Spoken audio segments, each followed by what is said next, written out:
ये जो मुसलमानों ने राजनीति से दूरी इख्तियार की हुई है, ख़ासतौर से औरतों ने, वो एक बहुत बड़ा हमारे लिए मसला पैदा हो गया है। मुस्लिम राजनीति को हिंदुस्तान में कैसे देखती हैं? मुसलमानों को टू बी फ्रैंक बुरा भी लगेगा, शायद कांग्रेस ने इस्तेमाल किया, इसलिए सबसे बड़ा मुद्दा खौफ में जी रहे हैं, हमें वो एक बेखौफ हमें ज़िंदगी मिले।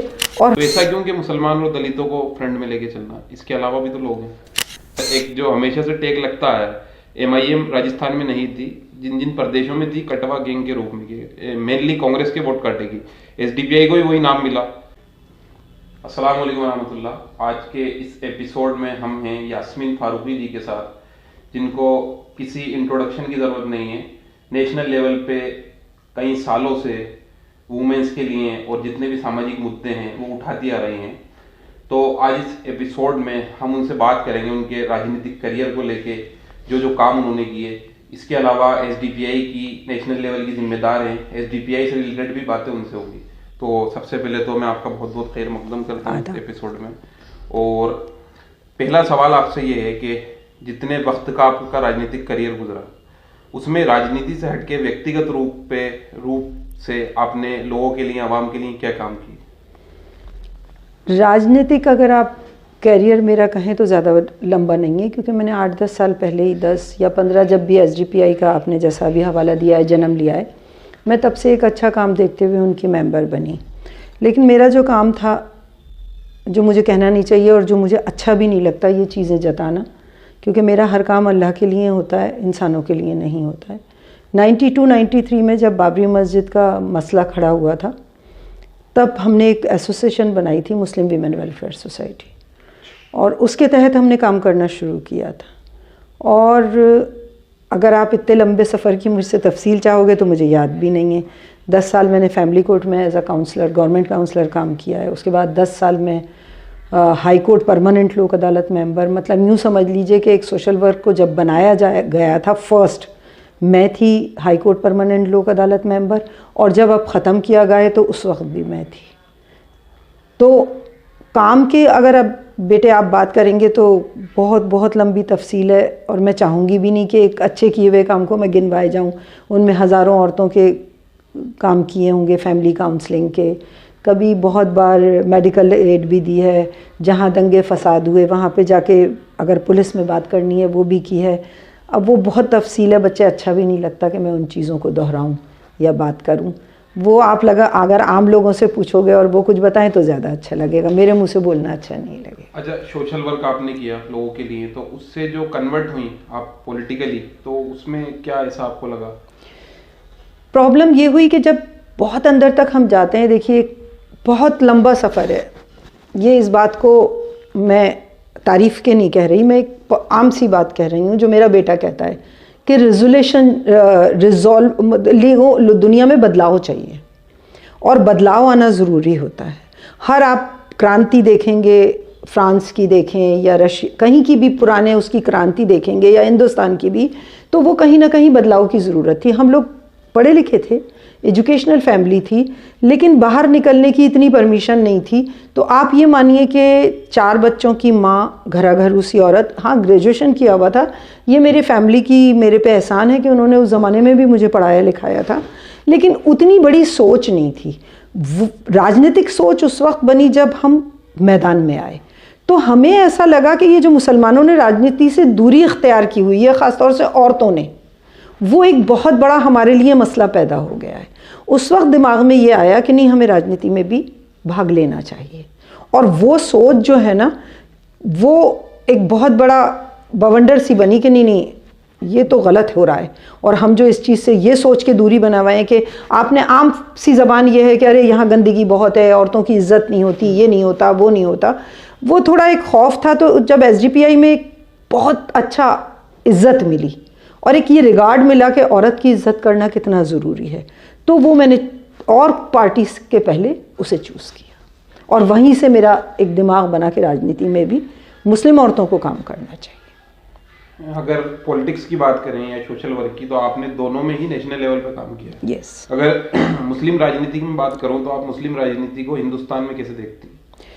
हमारे यहाँ सबसे बड़ी प्रॉब्लम यही है कि हमने 47 के बाद से अपने आप को सीरियसली राजनीति में न औरतों ने न मर्दों ने में डाला ही नहीं। हमें मुसलमानों को टू बी फ्रैंक बुरा भी लगेगा, शायद कांग्रेस ने इस्तेमाल किया, इसलिए इस्तेमाल किया कांग्रेस ने कि भाई अगर तुम हमें वोट नहीं दोगे तो बीजेपी आ जाएगी। बीजेपी ने हमें इस तरह से, अच्छा प्रॉब्लम ये रही है कि शुरुआत के दौर में हमारे पास कोई अल्टरनेट ही नहीं था, और जगहों पे भी नहीं था, दो ही अल्टरनेट थे हमारे पास, कांग्रेस में चले जाओ, बीजेपी में चले जाओ, या बाद में बसपा और ये और वो दुनिया भर का कहानियाँ हुई। पर हम क्योंकि राजस्थान से रिलेटेड हैं तो हम पहले राजस्थान की बात करेंगे, और आज भी हमारे पास अल्टरनेट नहीं है। एक 5 साल तक ये डराता रहता है कि बीजेपी तुम्हें जान से मार देगी, हम शेल्टर देंगे तुम्हें। एक बीजेपी ये डराती रहती है अगर हम आ जाएंगे, हम नहीं आए तो हम तुम्हें मार डालेंगे, हमें आने दो। तो एक जो डर की राजनीति चल रही थी है ना, वो एक बड़ी मुश्किल ज़िंदगी जी रहे हैं। अच्छा आपने देखा होगा, मैं लीग से हटके थोड़ी सी बात कर रही हूँ, कांग्रेस ने डराया बड़े बड़े दंगे करके, और प्री प्लान तरीके से दंगे हुए, और सब जितने व्यापार थे और जो बिज़नेस थे, जहाँ पे बहुत अच्छे बिज़नेस थे वहाँ पे ख़त्म किया गया चीज़ों को। आज की तारीख़ में आप मॉब लिंचिंग देख रहे हैं, कहीं ना कहीं से आपको एक खबर आई जाती है, खौफ, क्योंकि अब जो राजनीति है वो खौफ की राजनीति है। आपको खौफज़दा करेंगे, आपको घर बिठाएंगे, और जब आप इस खौफ से निकल जाओगे जिस दिन, उस दिन आपकी जीत है। और मैं ये नहीं कहती यहाँ जीत हार नहीं है, यहाँ हक और सही की बात है, सही और गलत की बात है। संविधान से चलो, संविधान की बात मानो, एजुकेशनली आप स्ट्रांग बनो, वहीं की बात है बस। अच्छा जहाँ मुस्लिम राजनीति की बात हुई, वहाँ मैं आपसे पूछना चाहूँगा कि मुसलमानों के बुनियादी मुद्दे क्या है, ख़ासतौर से राजस्थान में? बुनियादी मुद्दे ये हैं कि नौकरी नहीं है, एजुकेशनली क्योंकि हम लोग गरीब हैं, हम उस लेवल की एजुकेशन नहीं पहुंच सकते, क्योंकि गवर्नमेंट ने बड़े प्यार से बड़े तरीके से प्राइवेट कर दी है हर चीज़। आज स्कूल में अगर अच्छे आप ढूंढोगे तो प्राइवेट हैं स्कूल, हॉस्पिटल में आप जाओगे तो हॉस्पिटल प्राइवेट हैं। आपके पास जो गवर्नमेंट, मैं गवर्नमेंट स्कूल से पढ़ी हुई हूँ, और बड़े शानदार तरीके, क्योंकि उस ज़माने में प्राइवेट स्कूल्स ही नहीं होते थे। अब आज की तारीख में जो मेन मुद्दे हैं, गंदगी मुद्दा है हमारे यहाँ सफाई नहीं होती है, जो कि सबसे पहला मुद्दा है सब। और एक बात और सबसे पहले बता दूं मैं आपको, जो मेन मुद्दा है, जो हमारी पार्टी कहती है, खौफ से आज़ादी, भूख से आज़ादी। और मेरे ख्याल से सबसे बड़ा मुद्दा, खौफ में जी रहे हैं हमें, वो एक बेखौफ हमें ज़िंदगी मिले और हमें भूख नहीं मिले। और ये बातें मुस्लिमों के लिए थोड़ी मुद्दा हैं, ये तो राष्ट्रीय मुद्दा है भाई। अगर वो राष्ट्र कब तरक्की कर सकता है अगर उसकी एक टुकड़ा किसी भी चीज़ का सड़ा गला है, तो क्या उस राष्ट्र को आप सेहतमंद राष्ट्र कह पाओगे? तो ये मुसलमानों का मुद्दा नहीं है, ये तो राष्ट्रीय मुद्दा है भाई। आपने एक अंग को सड़ा गलाने की कोशिश शुरू कर दी है और मुसलसल जारी है। चलिए एसडीपीआई के बारे में बात करूं तो फ्रंट में ये दिखता है कि पहले मुस्लिमों को लीड करती है, फिर कहीं ना कहीं दलित भी ऐड होते हैं। आम आवाम की, मुझे जहां तक पता है कि लोगों को ये लगता है कि बात नहीं होती, तो ऐसा क्यों कि मुसलमान और दलितों को फ्रंट में लेके चलना? इसके अलावा भी तो लोग हैं। हम सबकी बात करते हैं। ये बात आपने किसने कह दी? आपके थ्रू, आपकी न्यूज़ के थ्रू हाथ जोड़ के कह रही हूँ कि जो आना चाहें हम तैयार हैं लेने के लिए। लेकिन हमारे कुछ एक मुद्दे हैं, हम इंसाफ की बात करते हैं, हम किसी की तरफदारी नहीं कर सकते, हम दलितों पे जुल्म नहीं कर सकते। हाँ, और ये आपको गलतफहमी है, जहाँ जुल्म होता है वो किसके साथ भी हो, हम उसके लिए खड़े हैं। पर मुश्किल ये है कि जुल्म तो दलित और मुस्लिम के ही लिए हो रहा है ना, वो भी तो आप पत्रकार ने ढूंढ के ला के दीजिए। ठीक है। अच्छा, एक जो हमेशा से टेक लगता है, एमआईएम राजस्थान में नहीं थी, जिन जिन प्रदेशों में थी कटवा गैंग के रूप में, मेनली कांग्रेस के वोट काटेगी, एसडीपीआई को भी वही नाम मिला, तो इस पे क्या कहना चाहेंगे?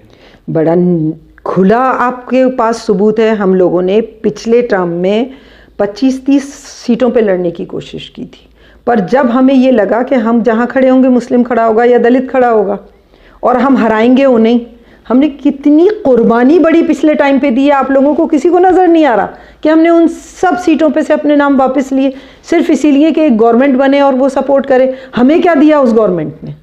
हम मुसलमानों या दलितों की बात करते हैं जैसा आप कह रहे हो, हम तो सब मजलूमों की बात कर रहे हैं, करते हैं, तो क्या मिला उन्हें? वही सारी चीज़ें राजस्थान में हुई ना, फिर भी वही दलितों पे जुल्म हुआ, वही मुसलमानों का हालत ख़राब है, किस सीट पे क्या दे दिया। तो मेरे ख्याल से अगर आप खोजेंगे तो वो सारे सब जवाब आपको खुद को ही मिल जाएंगे मेरे। अच्छा, पार्टी को जिस रूप में देखा जाता है कि धरना प्रदर्शन, नारेबाजी, इस टाइप के लोगों को लगता है कि पॉलिटिकल पार्टी के ये काम है। ज़मीनी तौर पर अगर बात करें तो एसडीपीआई ने क्या किया राजस्थान की आवाम के लिए? ज़मीनी तौर पे देखिए, राजनीतिक पार्टी हैं, कोई सामाजिक कार्यकर्ता तो है नहीं। और ये जैसा आपने कहा है, मैं उसी लेवल पे जवाब दे रही हूँ कि राजनीतिक पार्टी का यही काम होता है। हम वही काम करते हैं जो किसी एक राजनीतिक पार्टी का होना चाहिए। हम वो सारे ज़मीनी काम कर रहे हैं। स्कूल्स के लिए भी बात करते हैं हम, जो आम आदमी से बात करते हैं, हम आम आदमी के मुद्दों को उठाना ही तो काम है राजनीति, और वही हम कर रहे हैं। जो ओरिजिनल काम है, जो राजनीति में होना चाहिए, हम वो काम कर रहे हैं, और जो लोग राजनीति में हैं वो काम नहीं कर रहे हैं। लगभग राजस्थान में मुझे जहाँ तक पता है 7-8 साल से एसडीपीआई का होल्ड है। 10 साल 12 साल से होल्ड है। तो मुस्लिम बहुल सीटों की बात करें तो 40 से ज़्यादा मुस्लिम सीटें हैं। तो कहीं ना कहीं ये देखा जाए कि जब इतने साल पार्टी ने प्रदेश में काम किया तो वो चुनाव में भी खड़ी होगी इन सीटों पे। बिल्कुल कोशिश है, वो हमारे नेशनल में प्रपोजल है और जल्दी डिसीजन हो जाएगा और आपके सामने आ जाएगा। बिल्कुल, अभी कर्नाटक में लड़ ही रहे हैं, आप देखिए, लड़ेंगे। देखिए, जीत हार सोचना नहीं है हमें। एक बात तो तय है, अगर लड़ेंगे तो हराएंगे तो सही ना, किसी को तो हराएंगे। हमारे लिए, हमारी खातिर कोई और तो हारेगा ही ना। अच्छा, मान लीजिए जो आवाम एसडीपीआई को पसंद करती है, आप बता रही हैं कि आपने जमीन लेवल पे भी पार्टी ने काम किया। पिछले बार चुनाव में जैसा हुआ कि कांग्रेस की वजह से आप बेक हो गई, तो इस बार भी लोग यही समझेंगे? नहीं, ऐसा कुछ नहीं होगा। हम दोगले लोगों से बिल्कुल हाथ मिलाने की कोशिश नहीं करेंगे। जो छोटी पार्टीज़ हैं, क्योंकि मुझे मालूम है नेक्स्ट सवाल आपका यही आएगा, तो इसी में जोड़ के कह दूँ, चाहे कोई भी अगर हमारे सोच पे पूरा उतरता है, हम वेलकम करेंगे। आपने सोशल लेवल पे काम किया, राजनीतिक लेवल पे काम किया, प्रदेश में काम किया, आपका टोंक से और जयपुर से दोनों जगह से ताल्लुक है। तो यास्मीन फारूकी जी कहाँ से लड़ रही हैं एसडीपीआई से? देखिए, मैंने कभी इस बारे में सोचा नहीं, लेकिन अगर मैं उस तरह की आदमी हूँ कि अगर मेरी पार्टी किसी बात का हुक्म देती है तो सर आंखों पे। तो ऐसा कुछ नहीं कि आपका मन हो शुरू से कि? नहीं, मेरा कभी, क्योंकि इस तरह का मैं काम करना ज़्यादा बेहतर समझती हूँ, लेकिन अगर मुझे पार्टी हुक्म देती है तो मैं उससे मना नहीं कर पाऊँगी। अच्छा, अभी थोड़े वक्त पहले जो पीएफआई का पूरा बैन का मामला सामने आया, तो कहा ही जाता है कि जो एसडीपीआई है वो पीएफआई की पॉलिटिकल विंग है और पीएफआई के सपोर्ट से ही एसडीपीआई चल रही है। इसमें कितनी सच्चाई है? बिल्कुल झूठ है, बिल्कुल गलत है। वो एक सामाजिक वो था, उनका अपना लेवल था। हम पॉलिटिकल पार्टी हैं, हमारा उनका कोई लेना देना ही नहीं है। कई कार्यकर्ता जो एसडीपीआई के थे वो ऐसा देखा गया कि कहीं ना कहीं पीएफआई से भी जुड़े हुए थे। तो ऐसा ही क्योंकि ज़्यादातर कार्यकर्ता जो लिंक मिला है एसडीपीआई के पीएफआई के बीच, और बीच में बात आई थी कि नीति आयोग और चुनाव आयोग भी कहीं ना कहीं एसडीपीआई को भी बैन कर सकता है। तो इस पूरे मैटर में नहीं, ऐसा कुछ भी नहीं है। देखिए, कई बार ऐसा हुआ है कि पीएफआई के प्रोग्राम में हमें भी बुलाया गया है, कांग्रेसियों को भी बुलाया गया है, बहुत सारी चीज़ों में ऐसा हुआ है। और हम लोग कहीं बहुत सारी पार्टीज़, कल अभी 8 दिन पहले मैं दिल्ली थी, तेज सिंह जी के स्टेज पे थी। कल को अगर उन पे कोई चीज़ आती है तो ये थोड़ी है कि मैं उसके अंदर मुलव्विस होंगी। उनकी कोई पार्टी है, यूपी में ही है, तेज सिंह जी की, दलित हैं, उन्होंने मुझे बुलाया और हर प्रोग्राम में बुलाते हैं तो मैं जाती हूँ। इससे ये थोड़ी मकसद निकलता है कि कोई लिंक है। हम जब साथ रहते हैं, साथ बात करते हैं तो आपस में मिलते जुलते हैं, इसमें कोई दिक्कत की बात नहीं है। लेकिन हमारा उनसे कोई लिंक नहीं, कोई लेना देना एसडीपीआई का पीएफआई से नहीं, नेवर। अच्छा, राजस्थान सरकार में गहलोत सरकार है, मेडिकल में देखें तो काफ़ी अच्छे काम किए, मेडिकल कॉलेजेस खुल रहे हैं हर ज़िले में। उसके अलावा एजुकेशन में काम देखें तो महात्मा गांधी स्कूल हैं, नगर परिषद, नगर निगम के आप पट्टों के काम देखें कितना इजी बना दिया, कितनी कम रेट में। तो फिर नाराज़गी क्यों कांग्रेस सरकार से? मुसलमानों के लिए क्या किया है? किस बेहाफ पे जीते हैं कांग्रेस? किस बेहाफ पे सरकार में आई है कांग्रेस? नहीं मैम, असल में मसला ये है कि सरकार के लिए आवाम है, आवाम के लिए करना है। तो मेडिकल एजुकेशन हम देखें तो ये तो सभी लोग इससे फ़ायदा उठा रहे हैं। देखिए, हर सरकार का एक फ़र्ज़ होता है कि जो पिछड़े हुए हैं, जो परेशान हैं, उनका साथ दो। और अगर वो सरकार उनका साथ नहीं दे रही है, जबकि वो उन्हीं के कंधों पे चढ़ के आई है, तो मैं तो इसको जस्टिफाइड नहीं कर सकती। भाई यही बात तो सारे बीजेपी वाले कहते हैं कि साहब अगर सब्सिडी दी उसमें सिलेंडर में तो सबके लिए दी, कहीं मुसलमानों को थोड़ी दी। तो वही मुसलमानों का मोब लिंचिंग भी हो रही है, मुसलमान अरेस्ट भी हो रहे हैं, मुसलमान बेबाद बंद भी हो रहे हैं, और वही लोग जब खड़े होकर दिल्ली पे सुअर काटे जाएंगे, मुल्ला काटे जाएंगे, राम राम क्या, जब वो बात आती है तो उनको अरेस्ट होने का कहीं चांस नहीं होता है कि वो तब जस्टिस कहते हैं कि उन्होंने तो मुस्कुरा के बोला था, उनका इंटेंशन ये नहीं था। तो आप उस बात को सोचिए ना कि किस चीज़ को आपको, जिस चीज़ ने आपको सहारा दिया है उनके लिए आपने क्या किया है। उनको तो आपने और ख़त्म करने की, मदरसा बोर्ड में कितने साल में बनाया है आपने, आप क्या कर रहे हो, थोड़ा सा आपको सोचना पड़ेगा कि। तो नाराजगी मुसलमानों के लिए काम नहीं हुआ उसको लेकर है, या ओवरऑल पॉइंट क्या है आपका कि सिर्फ मुसलमानों के लिए काम नहीं किया इसलिए? जिनके नाम पे आप जीतोगे उन्हीं को खड्डे में डाल दोगे, जिनके नाम पे, जिनको डराओगे, जिनके नाम पे आप जीतोगे उन्हीं के नाम पे खड्डे में डाल दोगे। तो रिजल्ट अब तो मुसलमान जाने, मैं क्या जानूँ, देख लेंगे अब नेक्स्ट ईयर क्या होगा, नेक्स्ट उसमें। आखिरी सवाल आपसे कि एसडीपीआई को 10 से 12 साल प्रदेश में काम करते हुए हो गए, पिछली सीट पिछले चुनाव में आप खड़े नहीं हुए, इस बार आपका मूड लग रहा है कि आप खड़े होंगे, तो मान लीजिए कहीं ना कहीं सीटें भी आती हैं या फ्यूचर में जो भी होता है, तो आपका एजेंडा क्या है प्रदेश के लिए और आवाम के लिए, लोग आपको क्यों वोट दें? क्योंकि हम उनके लिए काम करेंगे। हमारा तो स्लोगन ही है, भूख से आज़ादी, खौफ से आज़ादी, और जिस दिन खौफ से आज़ादी, और हमारा वही स्लोगन है और ओरिजिनली हमारा वही टारगेट है कि आम आदमी, नॉट मुस्लिम, नॉट दलित, आम आदमी, भूख से आज़ादी और खौफ से आज़ादी, और इंशाल्लाह कहीं ना कहीं, कभी ना कभी हमारी सच्चाई काम आएगी। अच्छा, इसी में एक एडिशनल सवाल जो सबके दिमाग में है, एसडीपीआई के राजस्थान में लड़ने से फ़ायदा बीजेपी को या जनता को? क्योंकि आप तो वोट जो काट रहे हैं वो कहीं ना कहीं कांग्रेस के वो पुश्तैनी वोट हैं, मुस्लिम वोट आप काट रहे हैं, और यही सवाल एमआईएम से भी बनता है, और आप दोनों का गठबंधन होता है, तो फिर सवाल ये है कि फ़ायदा बीजेपी को या जनता को? सवाल ये नहीं है, जवाब आप, मुझे हंसी आती है इन सवालों पे, क्योंकि ये सवाल बहुत बार आते हैं हमारे साथ। क्या कुर्बानी देने का ठेका हमने लिया था जब 47 में, कि सारे मुसलमान जो हैं वो बैठ के कांग्रेस के लिए कुर्बानी देंगे, मरते रहेंगे, खपते रहेंगे? जब हमें दोनों तरफ खड्डे हैं तो किसी खड्डे में गिरो हमारी बला से। जब खड्डे में ही गिरना है तो कौन सा, ये थोड़ी देखा जाएगा कि ये वाला खड्डा तो थोड़ा सा सजा हुआ है और इसमें थोड़े से अच्छी चीज़ें, पेरिस ऑफ प्लास्टर का काम हो रहा है, और ये खड्डा ज़्यादा बुरा है। खड्डे तो खड्डे ही हैं, कहीं पे भी गिर जाओ अगर मरना है तो। ये बहुत सोच लिया। 47 से आज तक मुसलमान एक ही चीज़ सोचता आ रहा था, और अब उसको इस सोच से बाहर आना पड़ेगा। क्योंकि एक बात मैं आज आपको बता दूं बड़ा खुले दिल से, बीजेपी आपको मारना नहीं चाहती, आपको गुलाम बनाना चाहती है। आप गुलाम कांग्रेस के बन जाओ, बीजेपी के बन जाना, क्या फ़र्क पड़ रहा है? चलिए, बहुत बहुत शुक्रगुजार हूँ मैं आपका, आपने हमें वक्त दिया। आई एम सो सॉरी अगर कोई चीज़ आपको बुरी लगी हो तो मेरी थोड़ा सा बोलने में, जब बोले तो दिल से बोले ना। बिल्कुल बिल्कुल सही है। तो आज की इस एपिसोड में आप सबका देखने के लिए बहुत बहुत शुक्रगुजार, और मैं यास्मीन फारूकी जी का फिर भी दोबारा तहे दिल से इस्तकबाल करता हूँ और शुक्रिया करता हूँ कि उन्होंने हमें वक्त दिया। बहुत बहुत शुक्रिया आपका कि मेरी आवाज़ आवाम तक पहुँचाने की कोशिश की।